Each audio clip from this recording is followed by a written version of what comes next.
a chest-supported alternating row with a lat focus, where we're focusing on targeting that long muscle called our lats. So what we're going to do is we need a bench set at an incline. I've got a little step here because I want it at about 45 degrees and my bench just happens to be a little bit low. It doesn't have those settings. So set your bench at about a 45-degree angle. You are going to have your weights set up on the bottom position just so you can grab them. But we want to make sure that when you're in this position that the weights are dangling and they're not touching the floor. Ideally, you want a bench height where you can kind of rest your chin on. That way it's keeping the cervical spine neutral, but it's okay if your head's off of it as long as you're keeping a nice neutral spine. What we're going to do here is we're going to alternate rowing it back.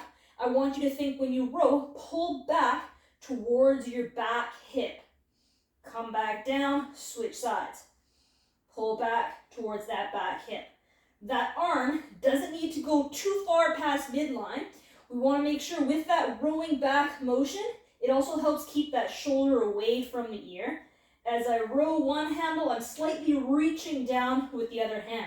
So as I row with my left arm, I'm slightly reaching with that right arm.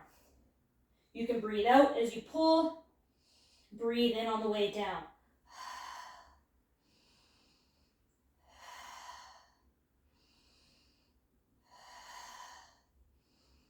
Unless your specifies otherwise, that's a good way to breathe.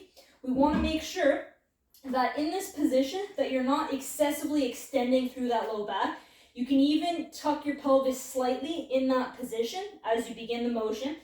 When we get fatigued, what often happens is you'll start to kind of extend through the back and try and get that through the work, or you'll kind of start to rotate through the body.